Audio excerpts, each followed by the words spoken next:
नमस्कार 24 TV network आज अपने स्टूडियो में सीमा सिंह को और साक्षी को आमंत्रित किया है। इनका अपना एक स्कूल भी है, होली एंजल्स पब्लिक स्कूल के नाम से, और ह्यूमन बीइंग फाउंडेशन इनका एनजीओ भी है।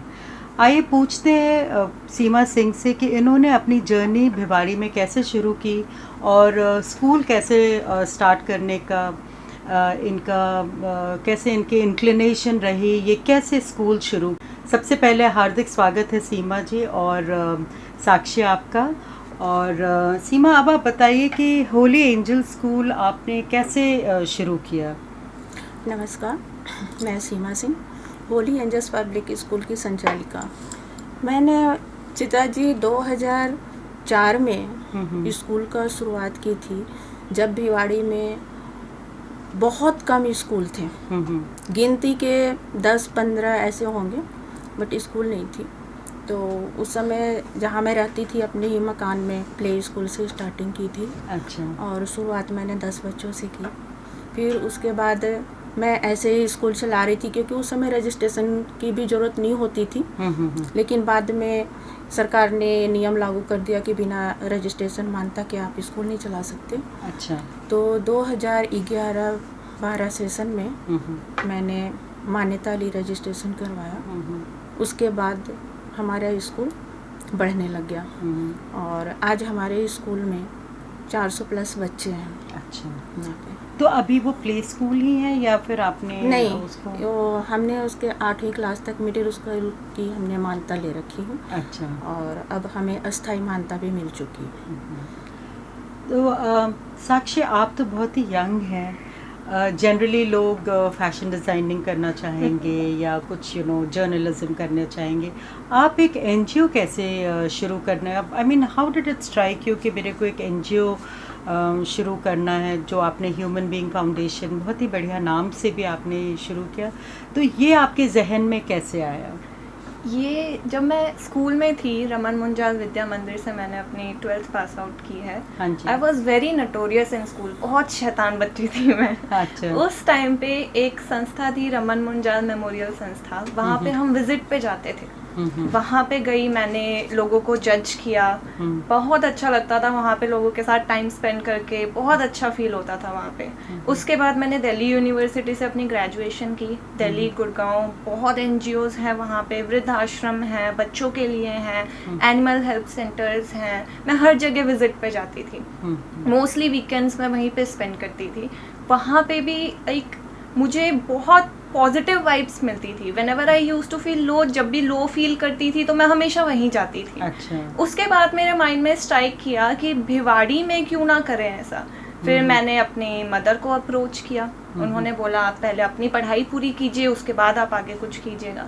6 महीने मैं फिर भी एवरी वीकेंड मैं स्लम्स एरिया में जाती थी, भिवाड़ी के स्लम एरिया में। वहाँ जाके लोगों को जज किया, वहाँ पे सेमिनार्स दिए, वहाँ पे देखा उनकी क्या ज़रूरतें हैं, सारी चीज़ें, सारी नीड्स उनकी जज की। फिर मैंने दोबारा अपनी मदर को अप्रोच किया कि क्यों ना अब आप मेरी हेल्प करें, बिकॉज मैं काफ़ी कुछ जज कर चुकी हूँ इनके बारे में।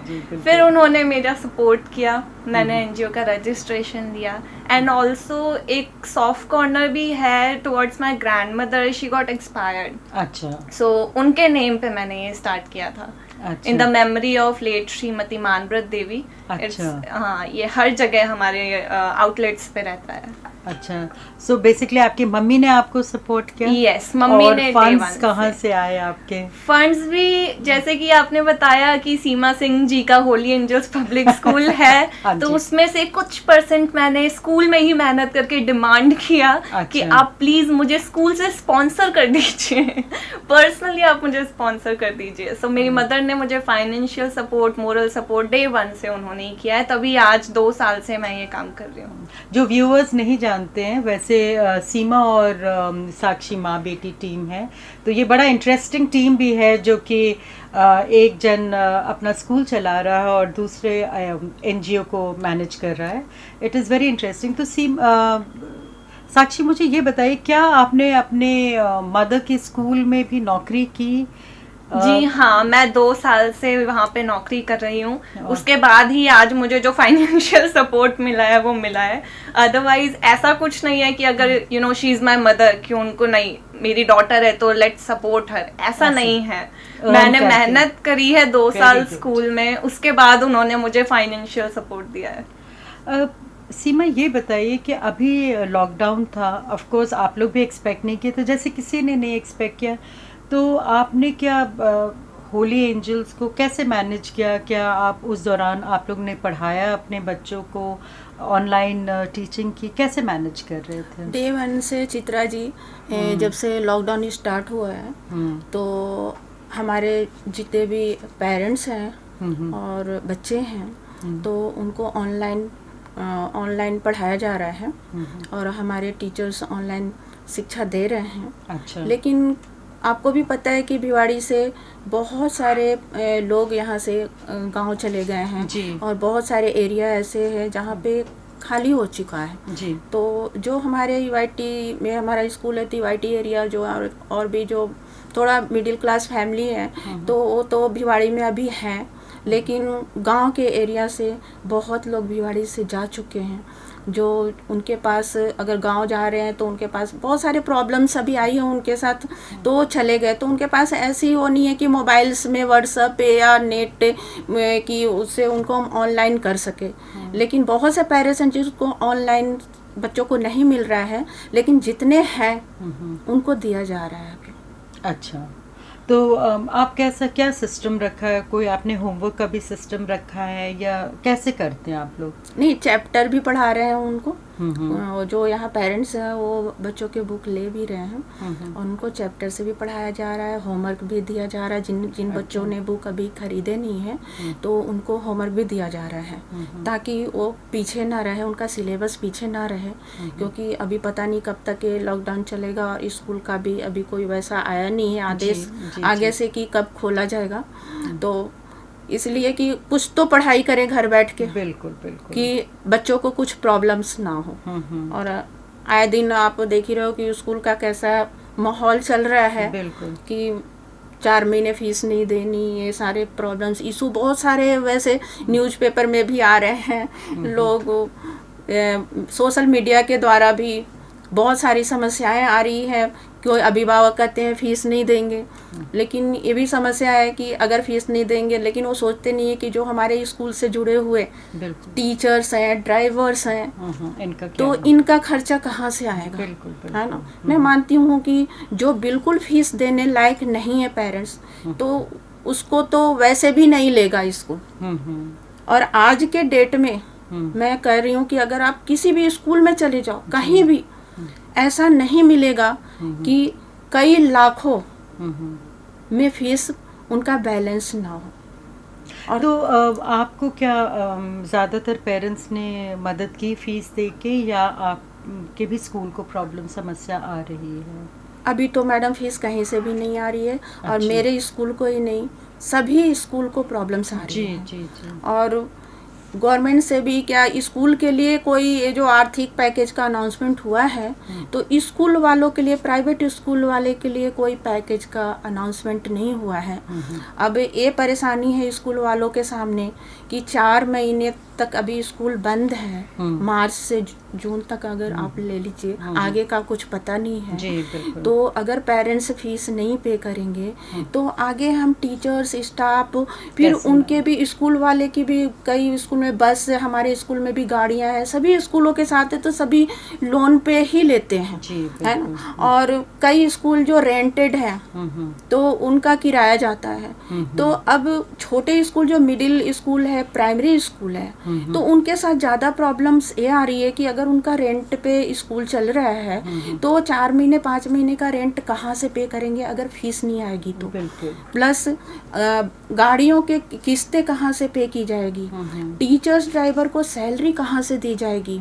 तो ये इशू है और स्कूल वाले काफ़ी सरकार से तक बातें पहुँचाई भी जा रही है। अब आप देखो, पता नहीं वहाँ से कुछ मिलता है नहीं मिलता है, लेकिन स्कूल वाले को भी आर्थिक पैकेज मिलना चाहिए, ये हमारी मानना है। नहीं तो बहुत सारी छोटी स्कूल बंद हो जाएगी। मैं आशा करती हूँ कि सरकार के कोई लोग ये प्रोग्राम ज़रूर देख रहे हों और सरकार तक ये सारी बातें पहुँचा सकें। साक्षी, आप बताइए, लॉकडाउन के ड्यूरिंग आपने क्या किया अपने एनजीओ के लिए? आपने गए आप वहाँ पे या उनको पढ़ा रहे थे, या किस तरह आप मैनेज किए लॉकडाउन के दौरान? क्लासेस तो मैम बंद हो चुकी थी डे 1 से, जब से लॉकडाउन अनाउंस हुआ था। अब वहाँ पे जितने भी लोग हैं स्लम एरिया में, जितने भी बच्चे पढ़ने आते हैं, उनके जितने पेरेंट्स हैं, सब डेली वेज वर्कर्स हैं, सब दिहाड़ी पे काम करने वाले हैं। तो उनकी मेजर प्रॉब्लम यही थी कि जब कमाएंगे नहीं तो खाएंगे कैसे। मेजर प्रॉब्लम उनकी राशनिंग की थी। एजुकेशन फील्ड में उसी टाइम पे स्टॉप कर दिया गया था सब।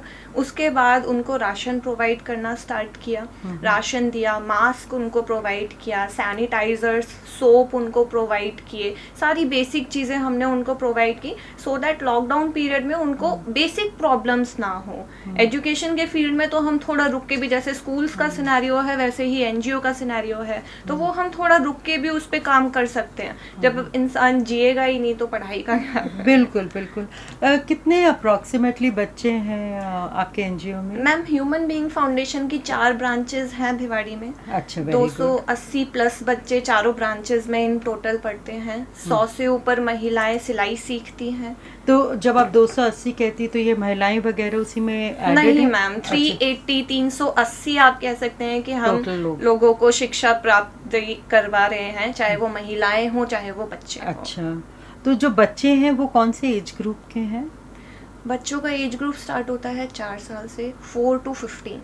4 to 15। 4 to 15। तो ये बच्चों का फिर क्या फ्यूचर है? मतलब जैसे आप क्या बेसिक एजुकेशन देती होंगी? फिलहाल मैम उनको स्टार्ट हमने बेसिक एजुकेशन से ही किया था। फ्यूचर इनका ये है कि अगर अच्छा पढ़ेंगे तो अच्छा उनको नौकरी मिलेगा, अच्छा नौकरी मिलेगा, अच्छा पैसा कमाएंगे, अपने घर की, अपने परिवार की, अपने माँ बाप की सिचुएशन ठीक कर सकते हैं। फिलहाल उनको बेसिक एजुकेशन से हमने स्टार्ट किया। कमिंग सेशन में कुछ 20 से 25 बच्चे होली एंजल्स पब्लिक स्कूल में रजिस्टर्ड होते, बट एज यूजुअल लॉकडाउन की वजह से वो रुक गया। तो साक्षी, जो बच्चे होली एंजल स्कूल में रजिस्टर हुए हैं, ऑब्वियसली क्योंकि ये अंडर प्रिविलेज चिल्ड्रन हैं, तो इनका फिर फीस का खर्चा या इनके एक्सपेंस कौन उठाता है? जो होली एंजल्स पब्लिक स्कूल की संचालिका हैं सीमा Singh ji, that is my mother, तो वही स्पॉन्सर कर रहे हैं ये। अच्छा, फिलहाल फिलहाल वो कर फिलहाल रहे हैं। वो स्पॉन्सर। और जो महिलाएं आपके साथ जुड़ी हुई हैं वो क्या काम करती हैं? आप उनको क्या शिक्षा देती हैं? मैम, लॉकडाउन पीरियड में तो हम उनसे मास्क स्टिच करवा रहे हैं उनको पैसे देके।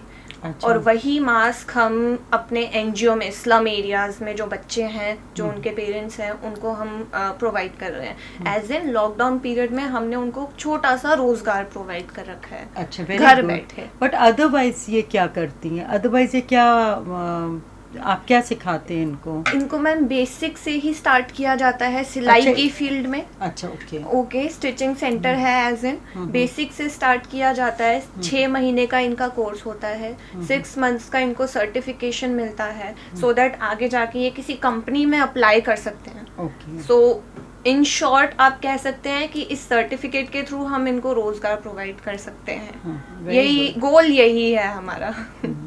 सीमा जी, मैंने देखा है कि आप ये लेडीज़ की भी मदद करती हैं, तो फिर कैसे आप इनको मैनेज करती हैं? स्कूल भी मैनेज करना और ऑफ कोर्स अपनी बेटी के साथ एनजीओ भी मैनेज करना, सो कैसे आप डिवाइड कर रही हैं ये टाइम अपना?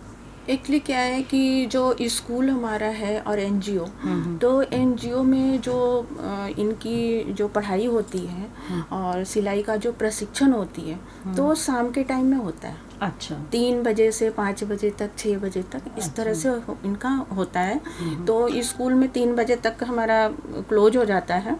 उसके बाद मैंने जितने भी हमारे 4 ब्रांचेज हैं एनजीओ के, तो वहाँ पे हमने टीचर्स रख रखे हैं उनको पढ़ाने के लिए और सिलाई सिखाने का अलग से। अच्छा। हाँ, और अभी लॉकडाउन में जैसा कि साक्षी ने बताई, तो अभी हमने उनको लिफाफे बनाने का भी महिलाओं का अच्छा। मैंने कार्ड दे रखी हूँ कि आप घर में बैठ के लिफाफे बनाओ। तो कैसे लिफाफे, ये एनवलप्स जो शादी के, या कैरी बैग वाले? नहीं, वो लिफाफा नहीं, वो जो प्रसाद नहीं होता। अच्छा, वो छोटे हाँ, छोटे पैकेट्स, बड़े साइज के, कई पैकेट। साइज के होते हैं। तो उस तरह का मैं अभी उनको घर में बैठ के काम करवा रही हूँ। तो ये न्यूज़पेपर से करते हैं? न्यूज़पेपर से भी, और प्लेन्स पेपर्स हैं, अच्छा, उसे मैं ला के देती हूँ उनको। हाँ। और फिर उनको मार्केट में दुकानों पे सेल करके जैसा भी हो, तो उनको अभी तो फिलहाल मास्क का रही है।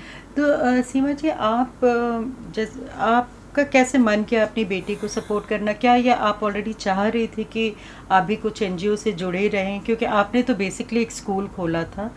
फिर कैसे आपको लगा जब साक्षी ने कहा वो एनजीओ खोलना चाहती है, तो क्या आप तैयार थी, या फिर साक्षी को बहुत मेहनत करना पड़ा आपको कन्विंस करने में? एक्चुअली क्या था चित्रा जी कि मतलब शुरू से ही इसका इंटरेस्ट था उस लाइन में, और मेरा नहीं था, मैं बताऊं तो, क्योंकि मेरे को स्कूल से ही फुर्सत नहीं मिलती थी, तो मैं एनजीओ पे क्या ध्यान दे पाऊंगी। लेकिन इसको शुरू से ही लगाव था कि मुझे करना है। फिर वहाँ जा के स्लम्स में और बच्चों के साथ, महिलाओं के साथ डेली 2 घंटे जाके शाम को, और उनको बेसिक नॉलेज देना, जिस तरह से बता रही हैं, तो डेली का हो गया था। तो मना करने पे भी ये मानती नहीं थी कि नहीं मम्मा, मुझे एनजीओ ही चलानी। तो मुझे लगा कि बच्चों का शौक है, शायद कुछ दिन बाद ये खत्म हो जाएगा, स्टार्टिंग में कर रही है। मैं बोली ठीक है, तुम जाओ करो, मैंने इसको मना नहीं की। फिर उसके बाद कुछ दिन की, तो इसका तो बढ़ता ही चला गया। फिर मैंने बोली कि अब जब ये लाइन में जाना ही है और करना ही है, और मैंने इसको बोली कि अगर करना है तो उसको अच्छी तरीके से करो, ये नहीं कि टाइम पास, है ना। अगर आपको करना है तो आपका फ्यूचर ही ये रहेगा, बिल्कुल, है ना। टाइम पास बिल्कुल भी नहीं करना। अगर आप फ्यूचर में इसके साथ बढ़ना चाहते हो तो मैं आपको रजिस्ट्रेशन करवा के दूंगी, और अगर आप नहीं तो आप यहीं पे स्टॉप कर दो। बोली नहीं मम्मी, मैं करूंगी। तो मेरा हमेशा का फ्यूचर का है कि मैं इस काम को करूंगी। फिर मैंने बोली कि जब करना ही है तो फिर मैंने रजिस्ट्रेशन करवाई, और एक प्रॉपर तरीके से मैनेज करके फिर मैंने इनको बोला। तो साक्षी, आपका फ्यूचर प्लान्स क्या है? आप यंग भी हो, और मेरे ख्याल से शादी भी करना है, और शादी करके ज़रूरी नहीं है कि आप यहीं रहेंगी, तो आपने कुछ फ्यूचर के लिए प्लान किया है अपने उसके लिए? एनजीओ के रिगार्डिंग? बिल्कुल। फिलहाल तो मैम एनजीओ का आई कैन से कि मेरा जो ड्रीम है उसका you can say second step ही अभी परस्यू हुआ है। Okay. अभी बहुत कुछ आगे करना चाहती हूँ मैं, नॉट ओनली बच्चों की फील्ड में, उनकी फैमिली। मुझे वृद्ध आश्रम खोलना है भिवाड़ी में, जो कि नहीं है यहाँ पे, मुझे वो करना है, वो दैट इज माई ड्रीम। तो उसके लिए अभी शादी को तो साइड में रख दिया है। लेट्स सी, पेरेंट्स भी इस चीज में सपोर्ट कर रहे हैं कि जब तक आप खुद केपेबल ना हो, आपके ड्रीम्स परस्यू ना हो, शादी को अभी साइड में रख देते हैं। ठीक है, वेरी गुड। फ्यूचर अभी एनजीओ को आगे लेके जाना है। फ्यूचर प्लान्स अभी इसी के रिगार्डिंग है जो भी मेरे हैं। तो वृद्ध आश्रम खोलना चाहूंगी मैं, सबसे पहला प्लान मेरा वही है। Very good. तो उसके लिए फंड्स के लिए आपने कुछ सोचा, कैसे जनरेट करेंगी? और फंड्स के लिए अभी एट दिस पॉइंट जितना फैमिली सपोर्ट कर रही है उतना कर रही है। आगे जाके अगर मुझे लगेगा कि अब फैमिली सपोर्ट नहीं कर पा रही है, या हमें ही आर्थिक प्रॉब्लम हो रही है फैमिली में, तो मैं लोगों को अप्रोच करूँगी। I will talk to many people, जाऊँगी मैं लोगों को अपना सारा सिनेरियो दिखाऊंगी कि मैंने 2 साल से 3 साल से क्या किया अपने एनजीओ में। सारी चीज़ें मैं उनके सामने पुट अप करूँगी। लेट्स होप लोग विलिंग होंगे हेल्प करने के लिए। हम भी यही आशा करते हैं कि आपको लोग सपोर्ट करेंगे। और इसी के साथ हम ये समाप्त करते हैं। जाने से पहले सीमा जी, कुछ ऐसे एक मैसेज आप देना चाहेंगी भिवाड़ी के लोगों के लिए? मैं भिवाड़ी के लोगों के लिए मैसेज देना चाहूँगी कि अभी जिस तरह से कोरोना का माहौल चल रहा है, महामारी का, तो आप लोगों को सेफ रहना बहुत ज़रूरी है। और आप अपने आप को, अभी आज ही अनलॉक हुआ है, जिस तरह का न्यूज़ आया है, और भिवाड़ी में भी 2-3 पेशेंट अभी आ चुके हैं। एक ही केस है, जो भी एक केस है, तो सुनने में आया है कि एक केस आ चुके हैं। तो अब हमें भी थोड़ा सा बच के रहना ज़रूरी है, और हर किसी के लिए, और सभी और लोगों को मैं बोलूँगी कि हमारा भिवाड़ी में इतना अच्छा और इतने अच्छे तरीके से सभी संस्थाओं ने, सामाजिक संस्थाओं ने जिस तरह से भिवाड़ी को संभाला है और भिवाड़ी को बचाया है और सुरक्षित रखा है, तो उसी तरह आगे भी इसी तरह से भिवाड़ी को सभी मिल करके सुरक्षित रखेंगे। यही मैं उम्मीद करती हूँ पूरे भिवाड़ी से कि हमारा भिवाड़ी हमेशा ग्रीन जोन ही बना रहे। धन्यवाद। साक्षी, कोई मैसेज आप देना चाहेंगी? मैसेज फिलहाल मैम कोरोना के कंटेक्स्ट में ही दे सकते हैं। बिल्कुल बिल्कुल। जस्ट स्टे होम, जब तक आपको ज़रूरत ना हो घर से बाहर ना निकलें, अपनी सेफ्टी रखें, क्योंकि हमें नहीं पता अभी ये महामारी कहाँ तक पहुँचेगी। अगर आप जिंदा ही नहीं रहेंगे तो फिर आप क्या आगे परस्यू कर पाएंगे। तो just stay home, stay safe and take care of yourself and your family. और इसी के साथ बहुत बहुत धन्यवाद सीमा और साक्षी का। आपने देखा कि ये माँ बेटी टीम कितना बढ़िया काम कर रहे हैं भिवाड़ी में, और जब जब ज़रूरत हो ये अंडर प्रिविलेज लोगों को, तो ये दोनों ही उनके साथ खड़ी रहें, चाहे वो राशन के मामले में हो या एजुकेशन के मामले में हो। एंड महिलाओं को भी बहुत मदद कर रही हैं आगे बढ़ने में। मैं आशा करती हूँ कि आप ये एपिसोड ज़रूर देखेंगे और घर में रहेंगे, सुरक्षित रहेंगे।